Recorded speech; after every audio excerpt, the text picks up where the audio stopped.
Personnellement, je ne m'attendais pas à une telle participation des jeunes du Morne Rouge à ces états généraux. Les jeunes ont montré qu'ils avaient des choses à dire, que tout le temps, on parlait d'eux, mais on ne leur donnait pas effectivement la parole.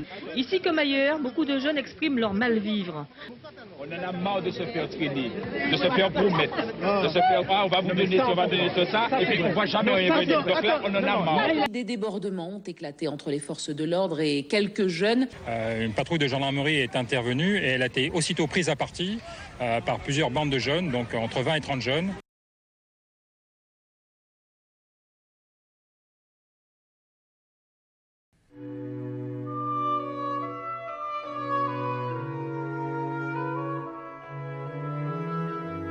Je suis né en Martinique. À 5 ans, je vis en région parisienne. Et en ouvrant un livre à la maison, je découvre le colonel martiniquais Louis Delgrès et l'officier guadeloupéen Joseph Ignace. J'apprends qu'en mai 1802, en Guadeloupe, ces deux hommes et plus de 1200 femmes, hommes et enfants ont dû se battre et faire face aux assauts des soldats de Napoléon Bonaparte qui voulaient rétablir l'esclavage en Guadeloupe. Le Martiniquais Delgrès, Ignace et leurs troupes criaient « Vivre libre ou mourir ». Et ils ont préféré mourir libres en se faisant exploser au fort qui porte aujourd'hui le nom de Fort Delgrès.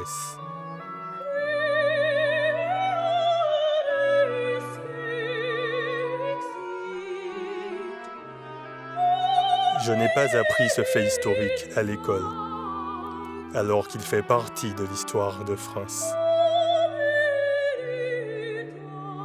Le jour de mes 6 ans, je fais le vœu de rentrer en Martinique en soufflant mes bougies.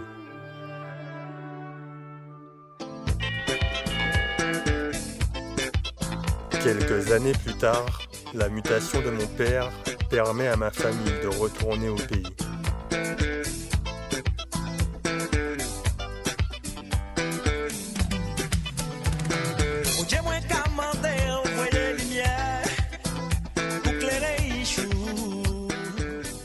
J'ai 9 ans et le fait de revivre en Martinique, pour moi, c'est le paradis. Le soleil, la famille, la chaleur, les odeurs, les couleurs. Martinique, c'est plus belle.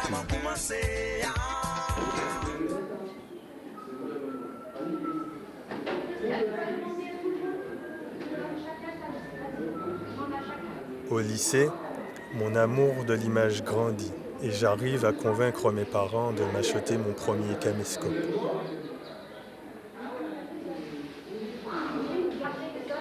C'est d'ailleurs avec ce caméscope que je tourne mon premier court-métrage, dans lequel je fais jouer certains membres de ma famille et des amis.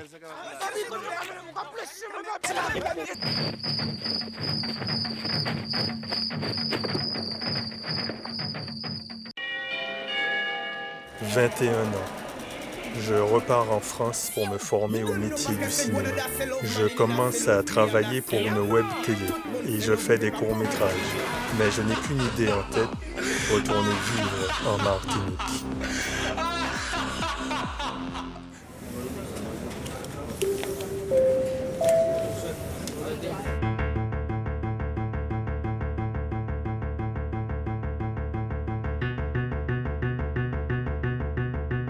À l'aube de mes 30 ans, je vis en Martinique et je veux réaliser un film sur la jeunesse antillaise, la jeunesse de chez moi.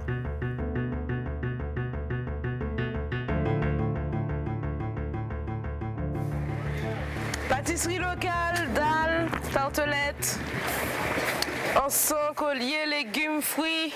Un ami me présente Leslie, que l'on appelle aussi Madikira. C'est bien que tu aies des jeunes filles qui travaillent avec toi, ça amène la clientèle. Hein. Tous les jeunes ont des petites choses comme ça, les garçons maintenant ils mettent des colliers comme ça. Ouais. Elle accepte de se faire filmer. C'est une prise 20 €, je peux faire à 15 €.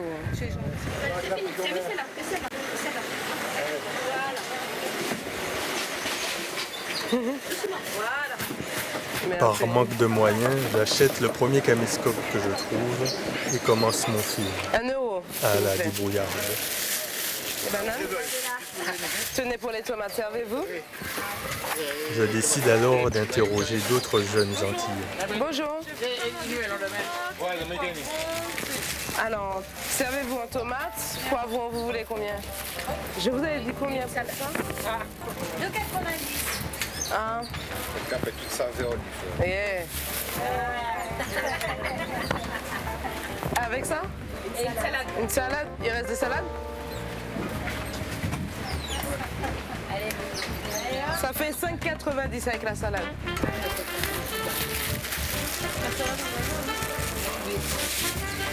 Merci.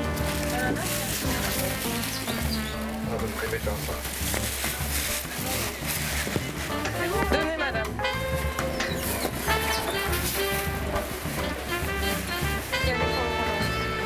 1,70 €. Et les poivrons, ils sont 90 centimes.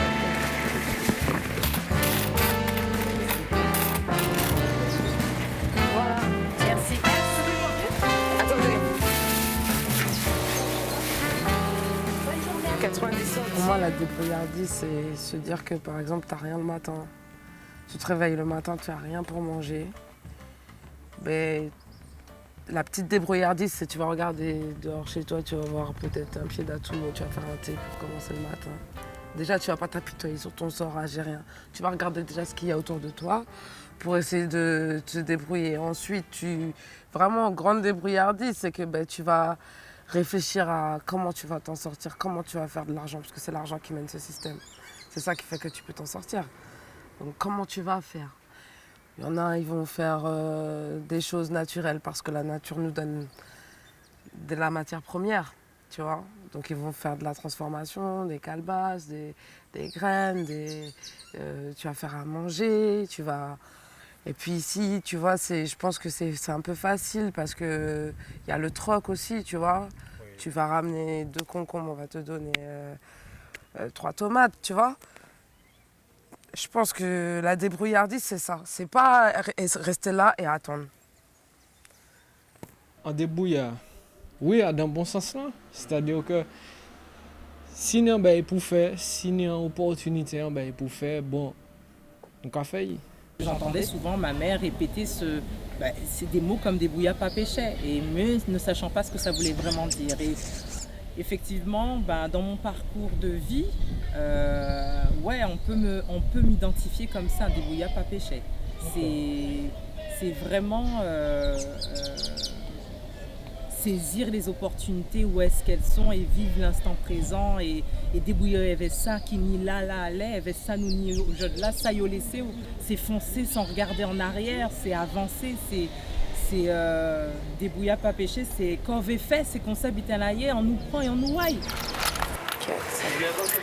Voilà, c'est 10 € le CD. 6 €.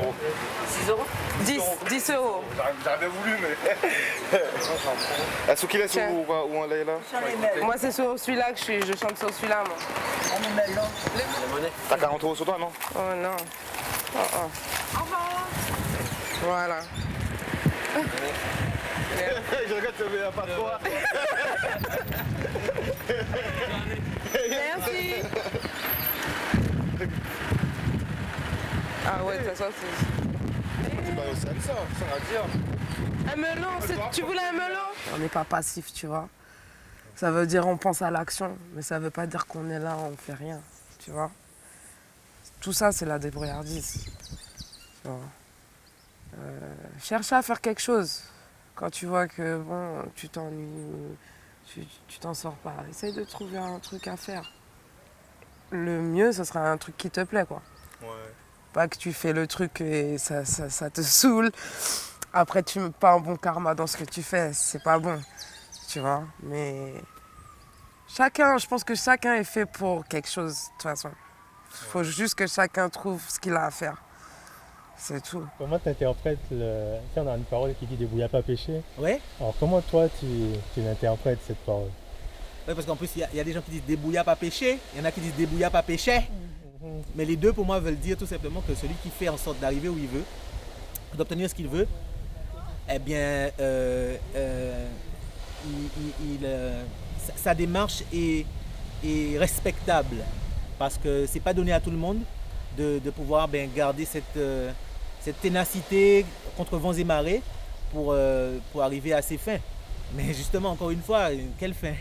La débrouillardise, c'est, pour vous dire la vérité, en termes sociologiques, ce sont des pratiques des petites gens qui se démerdent dans une société inégalitaire. Parce que la société n'a pas réussi à prendre en charge tous ses citoyens, n'a pas réussi à leur donner des moyens de vivre dignement, donc ils en isolent, et notre société qui est née de l'esclavage, qui n'a pas évolué. Hein.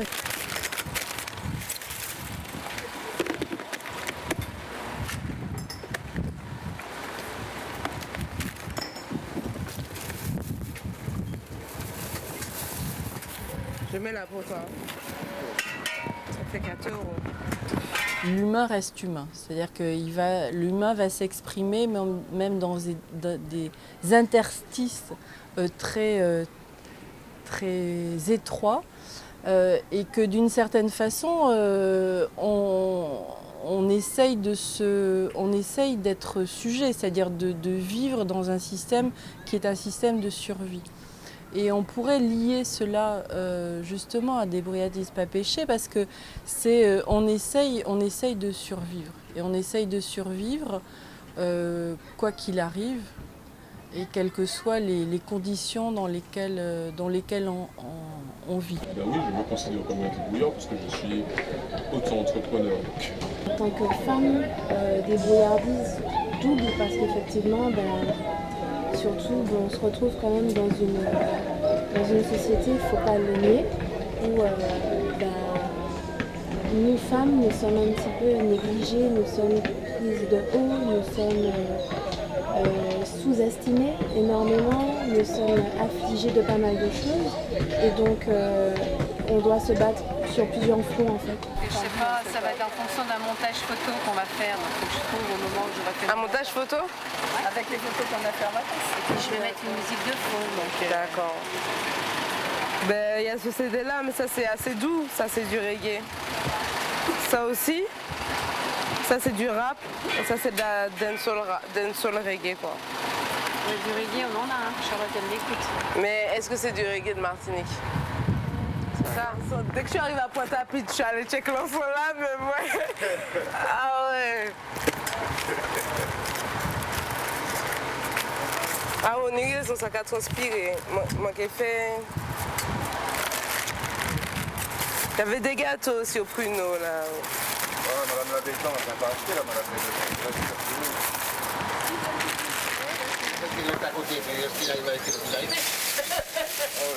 Tu veux dans le même sachet ou pas?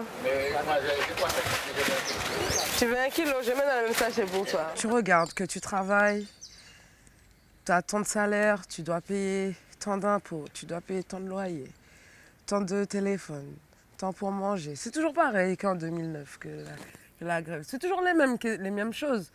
Arrive un moment, bon, tu te dis, tu es honnête, tu travailles, tu fais ci, tu fais ça.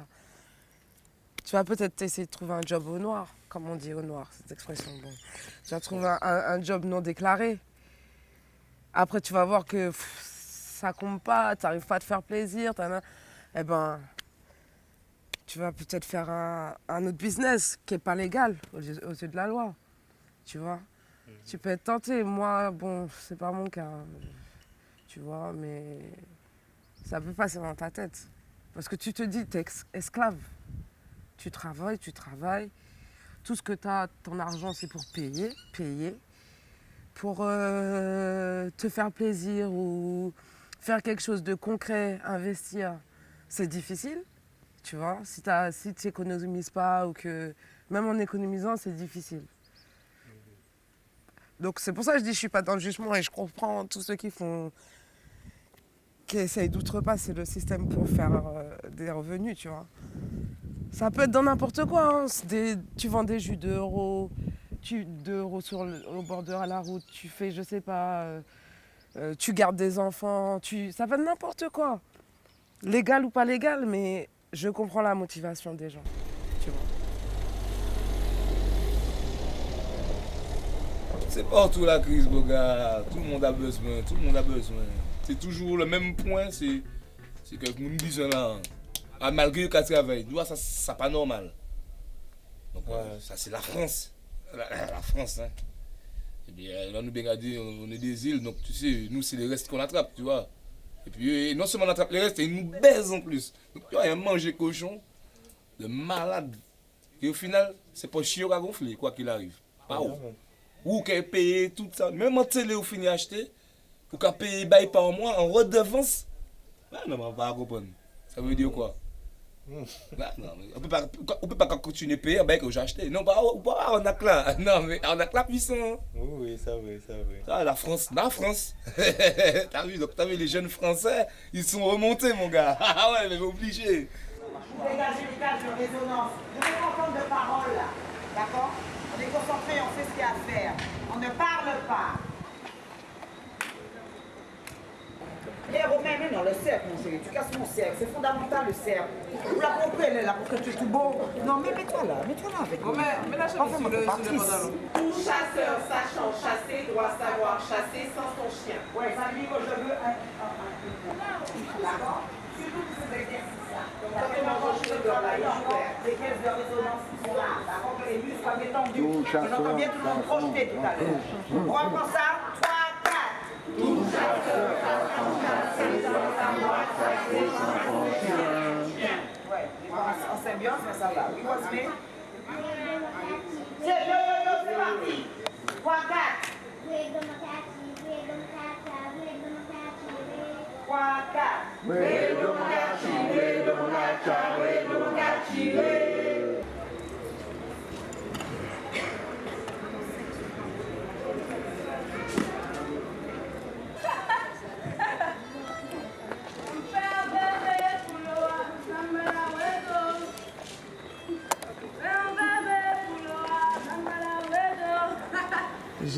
J'ai vécu en France, j'ai grandi en France. J'allais en Martinique pendant les vacances quand j'étais petite, mais j'ai jamais vécu. Et c'est comme si j'avais un manque, tu vois, dans ma personne. Tu vois, faut que je sache vivre dans la ville européenne, mais aussi sous le soleil et faire des choses qu'on fait sur une île ou à la campagne, ou, tu vois. Honnêtement, la différence qu'il peut y avoir entre un jeune d'ici et un jeune de là-bas, comme on disait avant, c'est la vision du monde. Et malgré les technologies, justement, il y a une réalité que les technologies ne vont pas faire disparaître, c'est l'histoire et la géographie. Donc, voilà la différence, à mon avis, qu'il y a entre un jeune d'ici et un jeune de France. C'est qu'ils ont une histoire commune et peut-être une histoire contemporaine commune. Ils ont une histoire, ils ont une trajectoire, un vécu commun, un vécu de jeunes, mais ils ont une mémoire, ils ont une mémoire qui n'est pas forcément une mémoire, j'allais dire, commune, une mémoire historique qui n'est pas la même.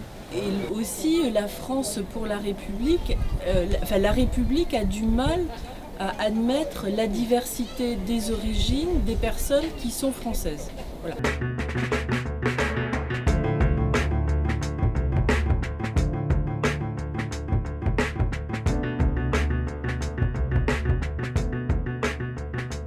D'après moi, il y a une différence qui est fondamentale, c'est que les jeunes Français, ils savent qu'ils sont Ils n'ont pas besoin de chercher, ils savent, ils ont l'histoire, ils ont la langue, ils connaissent les héros français, etc. Bon, Martinique, Marabassi et d'autres côtés dans la Caraïbe aussi. Et nous avons un problème là. C'est-à-dire que nous avons cherché d'autres côtés des héros, nous n'avons pas cherché des héros qu'à nous. Nous n'avons pas mettre de l'histoire nous, qui lui dit que ça qu'on apprend à l'école, c'est pas forcément la vérité, c'est vérité en monde, mais c'est pas forcément vérité. Donc, si vous regardez en géographie, vous pouvez apprendre des cartes qui sont géocentrées, enfin qui sont eurocentrées, ouais. Bon, Pouchipa en 4 qui Martinique concentré. D'après moi. Bon, c'est-à-dire c'est des manières, ouais, des postures, des positions. Mais l'histoire nous est important pour apprendre. C'est dans le monde culturel là, apprendre février 1900, qui ça qui passait, et 22 mai 1848, qui ça qui passait en détail. Oui. Pas juste nous date là comme ça, mais dis-nous qui ça qui passait. C'est dans le monde culturel là, mais ouais ça.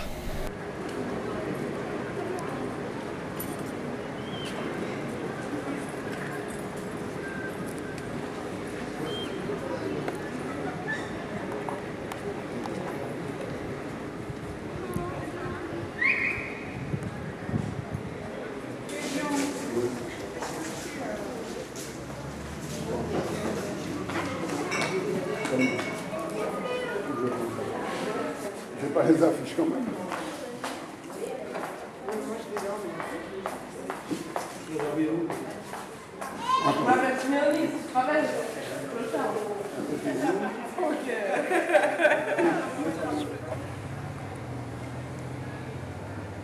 Donc il faut que vous soyez hyper concentrés pour bien rentrer dans vos personnages et jouer l'affaire convenablement. Pour ceux qui se posaient des questions, on rentre où, on sort où? Eh bien, écoutez, pour moi, c'est la même configuration que la place de la mairie de Saint-Clus. Ceux qui rentraient côté cour, entre côté cour, ceux qui rentraient côté jardin, entre côté jardin. D'accord? Les pans du théâtre, là, représentent pour moi les entrées. Oui, voilà. Pas question de sortir du théâtre, ça n'a pas de sens pour moi. Après, je suis partie de la Martinique, ça fait 5 ans. Je me considère comme jeune en Martinique. En 5 ans, quand j'habitais ici, en tout cas, j'essaie de me débrouiller le mieux que je peux, quoi. Je pense que j'aurais évolué, quoi. J'aurais continué dans la même direction.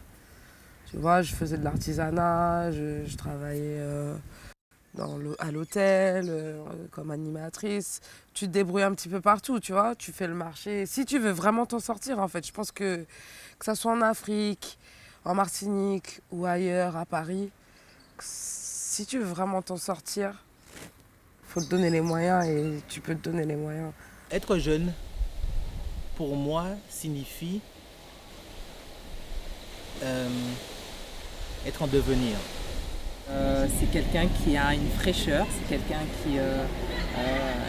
qui a encore une vie devant elle, une vie à croquer, je dirais.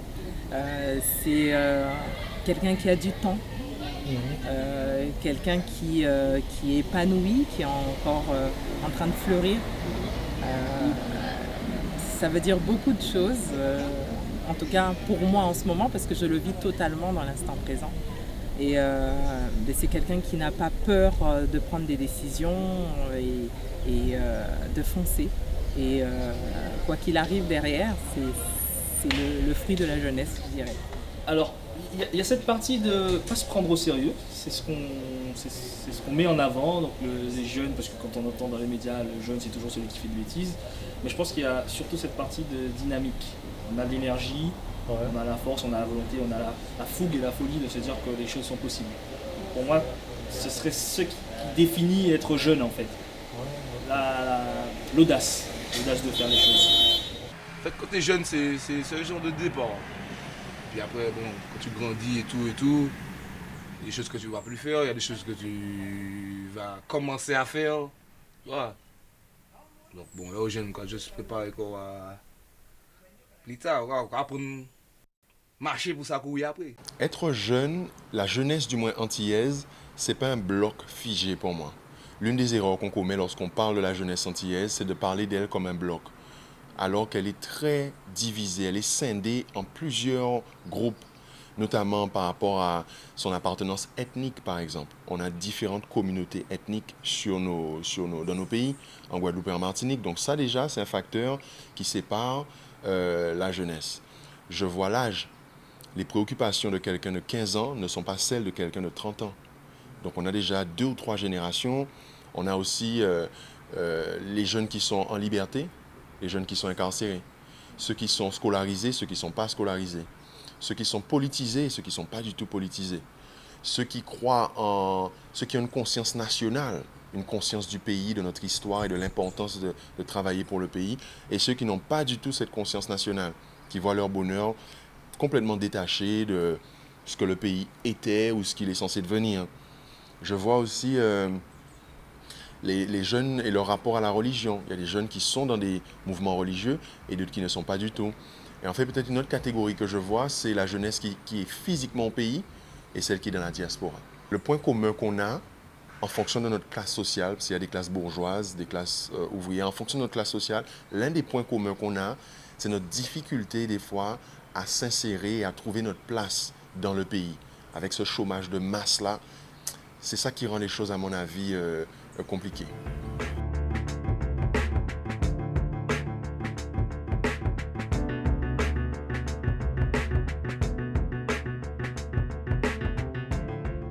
Pourquoi j'essaie d'être débrouillard? Oui. Alors, j'essaie d'être débrouillard. Pourquoi j'essaie d'être débrouillard?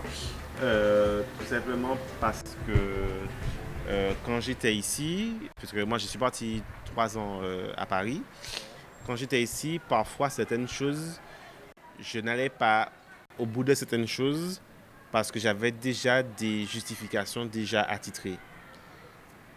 Du genre, ah mais ce n'est pas pour moi, ah ils m'ont comme ça, ah mais de toute façon je vais partir en France, ah de toute façon c'est parce que je suis jeune, ah c'est parce que je suis noir. Tout simplement parce qu'en réalité dans la vie on n'avance pas si on n'a pas de réseau.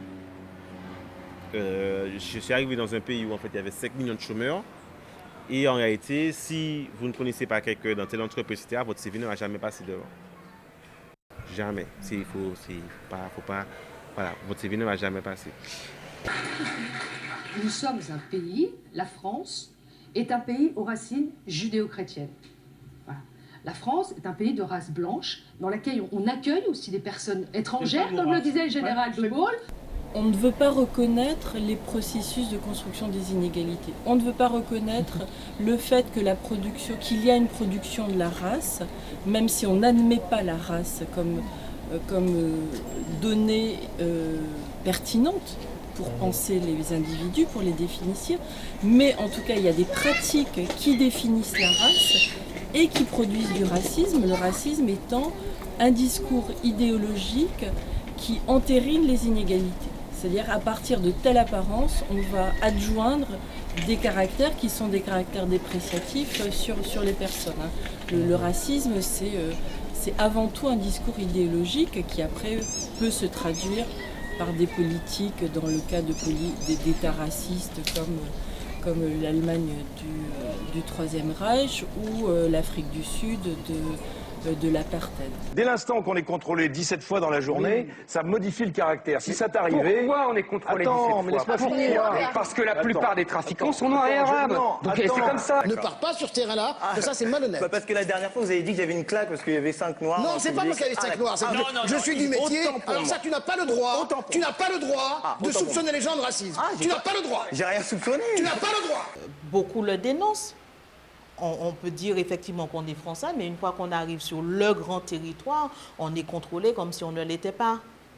Et pareil, même quand on vit, quand on est né sur le territoire, quand on est né là-bas et qu'on grandit là-bas, on peut se faire contrôler comme si on arrivait, comme si on était arrivé, comme si c'était hier qu'on était arrivé. Depuis 2005, les émeutes là, par rapport à Ziad Bouna,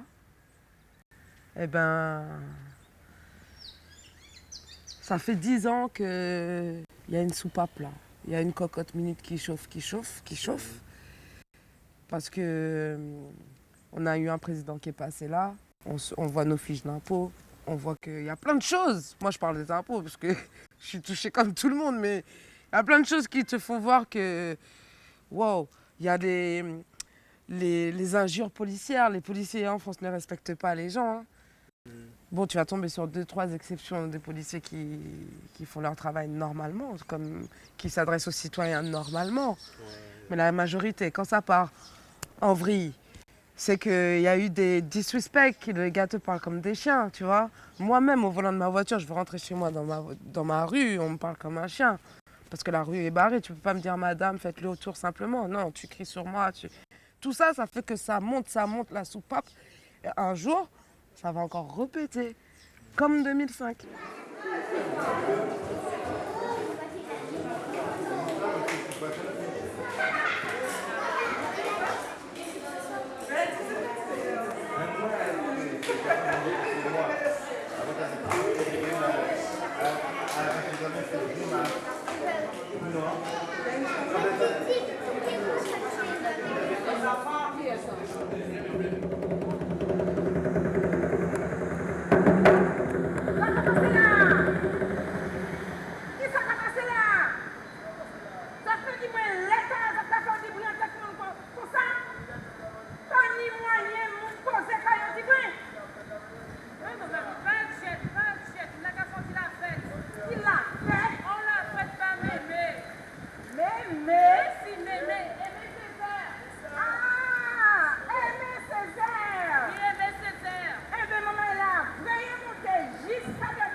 Il y a 5 ans, je me considérais dans les jeunes, tu vois, dans les jeunes vieux, parce que j'avais 25 ans.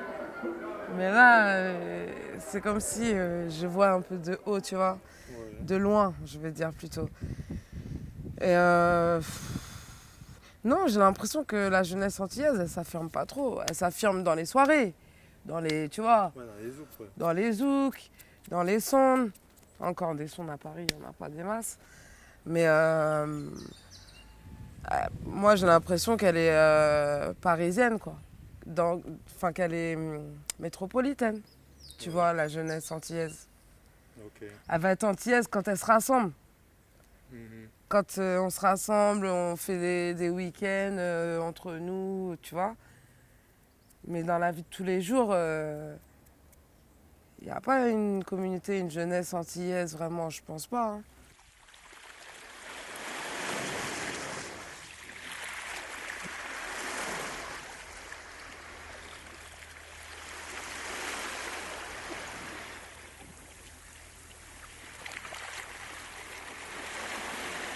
Le temps passe, et ma jeunesse aussi. Ma jeunesse semble d'ailleurs différente de celle de mes parents et de celle de ceux qui me suivent. C'est un concept qui est très récent surtout, c'est ce qu'on peut dire. On n'a pas toujours été jeune, même quand on avait 10 ans ou 11 ans. C'est vraiment une notion qui va s'élaborer dans le temps et qui va devenir beaucoup plus importante à la fin du XVIIIe siècle et au début du XIXe siècle. Dans les recensements sur les habitations, on voit que les recensements enregistrent la population de avant 14 ans et de après 14 ans. 14 ans est un peu la limite, le moment charnière, oui, exactement. Voilà, qui va faire que on va être employé au grand atelier ou au petit atelier. Ah, jeunesse, je dis, bon, c'est dans notre pays. Bon, nous, madame, donc, nous avons moins de discipline qui la jeunesse d'avant, parce que bon, ça, bon, même pas fait ça. Mais, comment c'est un jeune aussi, mon métier, on dit nous, mais bon, on a dit que bon, les jeunes à l'ancienne, quand on a quitté caillou ouvert là, nous ne pas rentrer là-dedans pour ben. Mais si on est dans le temps à courir là, mon Dieu, si vous faites ça, donc, terminé. Ah, il a nettoyé bon. Et bon, même moi, je fait dévier coup de là, je ne vais pas vivre là. Bon, si je peux trouver un travail en stabilité, je n'ai pas besoin de faire montrer mon bail. Dès là, j'ai arrivé en là, il faut pas au machin, mais sinon, je trouve que ouais. Et puis, trop de paraître aussi. Les autres, ils vivent trop pour le paraître. Tu vas voir le gars bien habillé là, le gars n'a pas un rond dans sa poche, frère. Ben, ouais, moi pas blindé. Mais ben, ouais, Bouga à cause de la tête aux pieds, Bouga ben ni 20 en poche li. Bouga ni un BM, il a fait 5 € l'essence. Alors là, j'aime bien m'ta, ou pas te faire l'autre bail, investir là. En morceau de terre, en bail, bien coffré là, en bail, de Bouga. Il y a de l'argent au pays, mais trop de gaspillage dans trop de trucs futiles. Donc du coup, après, ouais, tu vois, ils se win, et puis... Ils sont comme des crétins, ils vont faire un braquage, ils vont se retrouver 10 ans en prison, ils ont déjà perdu du temps, tu vois. Et puis il y en a plein de jeunes en prison. C'est en manière parce que si ça continue quoi, dans 10 gars, notre frère Barabouga, Balfour, Bokel, Yoko, Boukman, regardez, t'as tué t'as la hol. Ça fait quand même 2 mois, même s'il n'est pas mort. Il n'est pas dans la vie active là. Il n'est pas mort, mais il n'est pas dans la vie active. Donc tu vois, si chaque là ça fait con à beaucoup, on devient qui vient quoi rester ici. Il y a beaucoup plus de filles que de garçons. Donc en fait, passé 26 ans, on commence à leur dire c'est le retour de votre travail, bon, comment t'as pas encore mis un bébé là, etc. Donc la pression sociale est énorme chez ces filles-là. Vous avez beaucoup de filles qui, elles, sont en souffrance. La Martinique est le département où il y a aussi beaucoup de suicides chez les jeunes. On communique peu sur ces chiffres-là, parce qu'en réalité, on a peur que ça fasse effet domino. Ouais. Mais il y a beaucoup de suicides chez les jeunes, chez les jeunes garçons, mais surtout effectivement chez les jeunes filles, parce qu'il y a une pression sociale de dire qu'à tel âge, tu n'as pas encore de travail, à tel âge, tu n'as pas encore de copains, à tel âge, tu n'as pas encore d'enfants. Il y a une pression sociale. Il y a une vraie pression sociale. Et donc effectivement, c'est beaucoup plus compliqué effectivement dans la structure démographique de la Martinique. Même pour une fille, d'être dans une relation stable, c'est possible, mais c'est plus compliqué qu'il y a 10-20 ans. Honnêtement, pour le sociologue que je suis, il n'y a pas de différence entre les jeunes d'aujourd'hui et les jeunes d'hier. Quand on est jeune, on va dire ça comme ça, on se trouve dans une position instable. Parce qu'on quitte l'enfance et enfin on n'a pas totalement quitté l'enfance et on va entrer dans l'âge adulte. Ça c'est de façon, je dirais, générique. Et quand on est dans cette période-là, c'est à la fois, donc c'est d'abord une période de crise, donc c'est une période de potentialité, tout peut se passer. C'est une période de crise, c'est une période d'expérience, c'est une période où on va faire tout ce qu'on n'a pas fait avant et tout ce qu'on risque de ne pas pouvoir faire après. Et dans ces histoires-là, alors il y en a qui passent, et puis Nisaka a été pris. Cette période s'est allongée, cette période s'est agrandie, l'espace est devenu plus vaste, cette période de jeunesse. Et donc du coup, on reste dans des expériences déviantes, des expériences dangereuses, peut-être plus longtemps, ce qui fait qu'au d'une certaine manière, on va s'y habituer. Et c'est ça peut-être la différence qu'il y a aujourd'hui. Avant, des expériences déviantes, des expériences dangereuses qui font partie de la construction du développement normal d'un individu, il n'y a pas de problème. Ça ne posait pas de problème, on passait, pap, on oublie. Oui, j'ai fait ça. Clinton a fumé de l'herbe, Lionel Jospin a fumé de l'herbe. Pour l'avenir, c'est l'éducation.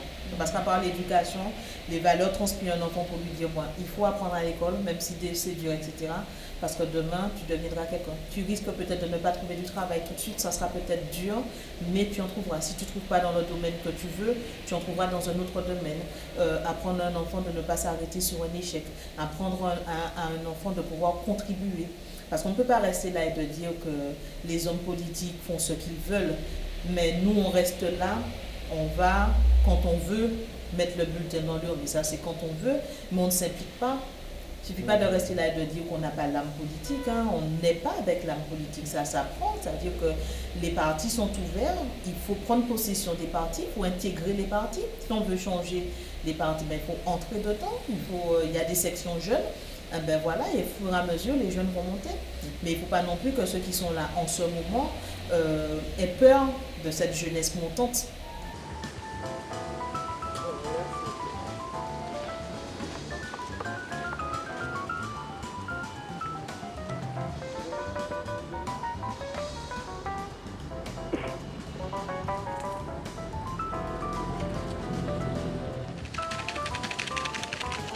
Ah, c'est bon.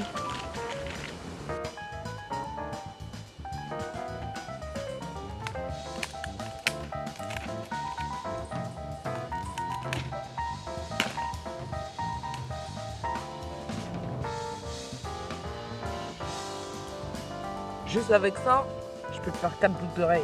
20 €.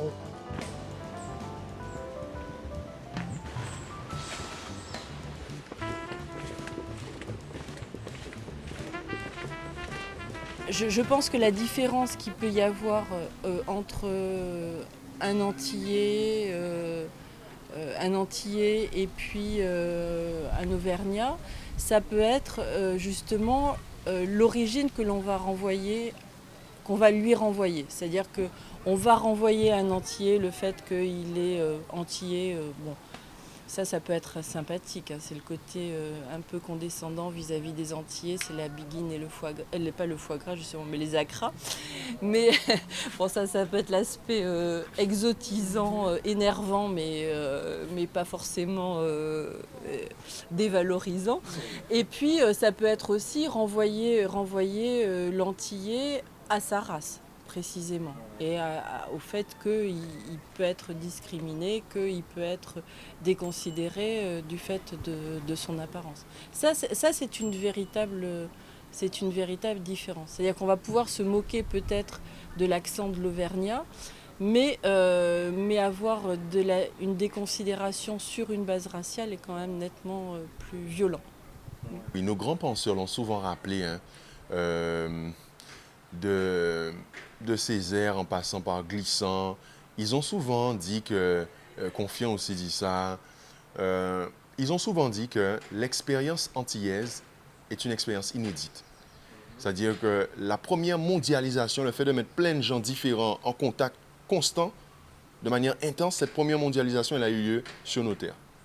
Elle a été malheureusement violente, elle a été injuste, et elle a installé des traumatismes, mais cette première mondialisation-là, elle a installé une manière de vivre.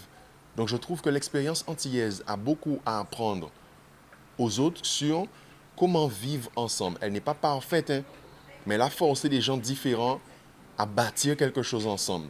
Si on doit apprendre quelque chose, c'est sûrement, voilà, on peut venir ensemble, on peut être en contact, mais il faut que chaque personne puisse maîtriser son destin. Sinon, il y a du sang qui va couler. Sinon, il y aura de l'incompréhension, il y aura de l'amertume, il y aura de la rancœur. Et c'est toujours dangereux de construire un projet de société lorsqu'il y a des gens qui estiment qu'ils ne maîtrisent pas leur destin et qu'ils ne sont pas écoutés, ils ne sont pas entendus. C'est toujours dangereux parce qu'à un moment, ça pète.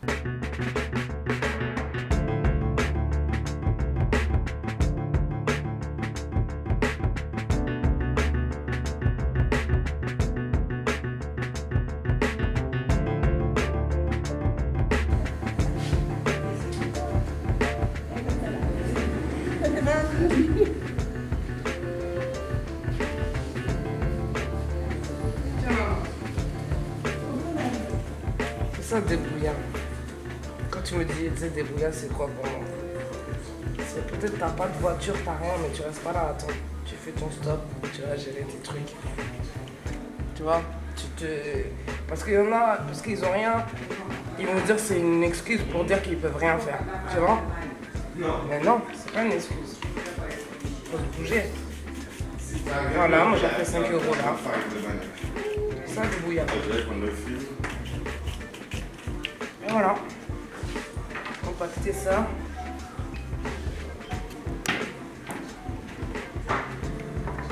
Tu sais comment on appelle les Arabes, tout ça appelle les Antillais là-bas? Les Timals. Ouais. Tu vois, c'est rentré, c'est normal, c'est un mot normal pour eux. T'es un Timal, tu es Martiniquais ou Guadeloupéen, t'es un Timal ou une Timal. Bah, il y a des reportages toujours. intitulé de reportage, la Caraïbe ou les Antilles françaises, plaque tournante de la drogue, les Antilles françaises, ceci, cela, la violence, département, la Guyane numéro 1. Bon, là je parle de la Guyane, mais c'est les DOM, tu vois, les DOM-TOM. Numéro 1 de département de la violence, machin. On parle jamais des bonnes choses qu'il y a aux Antilles, tu vois. C'est toujours comme si c'est pour faire flipper les gens pour pas qu'ils viennent. Parce qu'ils vont se dire ils vont se faire braquer ou quoi. Alors que c'est vrai, c'est comme partout en fait. Comme partout, tu vas partout, il y a des quartiers chauds, il y a des quartiers chics. C'est comme partout. Une dégringolade des faits de violence sans précédent en Martinique. Et d'après les forces de police, les braqueurs seraient tous âgés de moins de 20 ans. Il y a plusieurs types de médias, mais ils jouent un impact primordial. Surtout aujourd'hui pour la génération smartphone, qui se construit vis-à-vis des images. Les repères aujourd'hui, ce sont des vidéos YouTube, ou ce sont des sites. Les repères, fut un temps, dans les années 60, les repères, c'était les livres, c'était la pensée. Mais allez, bon, ça nie moins espoir. En tout cas, les médias ont un vrai rôle parce qu'ils jouent un rôle de reportage. Là où on ne va pas, les médias vont et nous rapportent un condensé et ils nous aident à penser certaines questions. Lorsque nous, on n'a pas pris le temps de chercher ou qu'on ne s'est pas déplacé, les médias jouent ce rôle de reportage pour nous. Donc oui, ils ont un rôle indéniable, d'où l'importance de passer par eux pour dialoguer avec les plus jeunes, de façon à déconstruire ce qui mérite de l'être et garder ce qui mérite de l'être.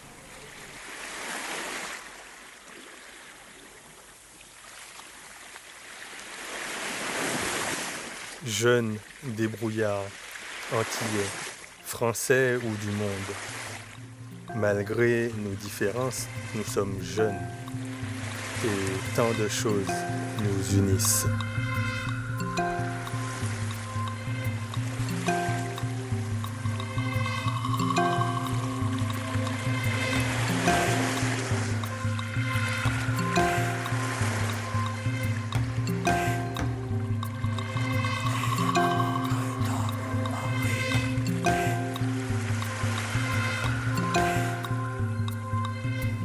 Avec sa théorie de la relation et du tout monde apporte quelque chose sur les Antilles, c'est-à-dire dit les Antilles sont ce laboratoire de croisement entre des cultures très différentes, de production de nouvelles cultures.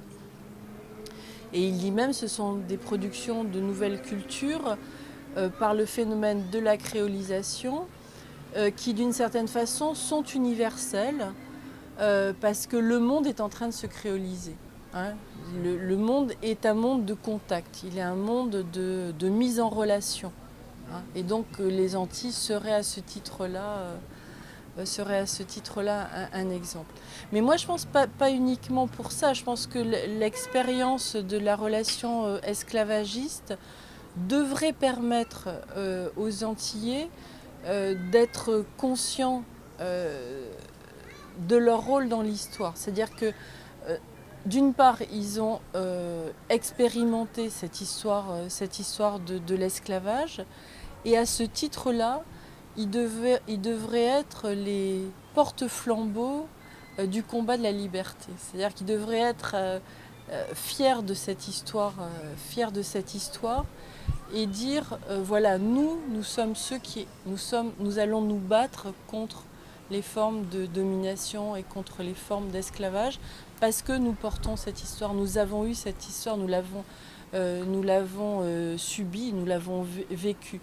Ça, à ce titre-là, ça me semble important. Je pense qu'il y a une fierté de l'histoire antillaise qui est certainement à réintroduire.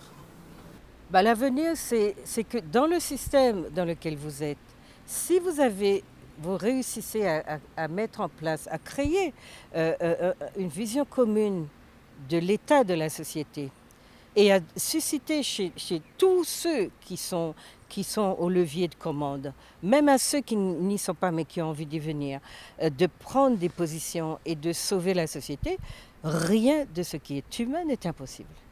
Je suis pour la communauté, sans exclusion. Comment m'expliquer on va faire un truc à ce Blackman, pro-Blackman par exemple. C'est ouvert à tout le monde. Mais tu viens là, tu sais que c'est, par exemple, une journée pour telle cause, tu vois. Tu vois. Parce qu'il ne faut pas qu'on se ferme. Il ne faut pas que l'humanité se ferme. C'est ce qui crée des guerres. C'est ce qui crée la haine, le mal-être des humains.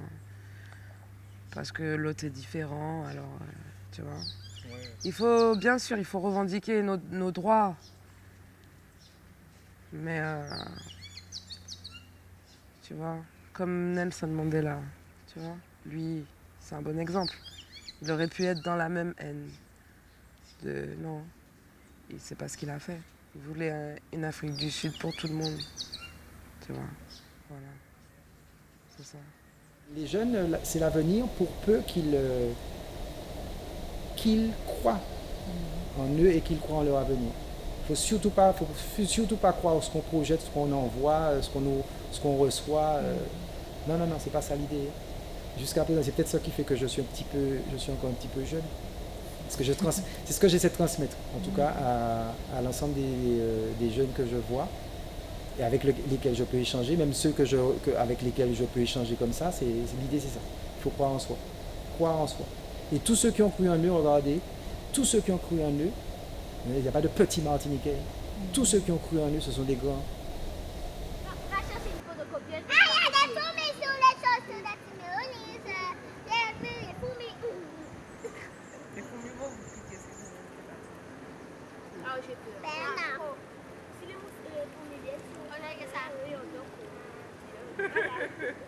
Voilà, c'est bon. L'essaye. Attention. Vous êtes Sinoni, c'est belle. Avec une jolie grosse. Laisse-la me faire mal. Sortez là. Prenez la photo. Maintenant, vous pouvez la prendre en photo. Prenez la photo. Ouais, filmez-la. Ça suffit. Sortez là. On va prendre la photo. Allez, sortez. Sortez, on va prendre la photo. Attendez, oui, chez moi. Ça, on y est. Ok. C'est ma vie comme ça, un fleuve. C'est ma vie comme ça, un fleuve.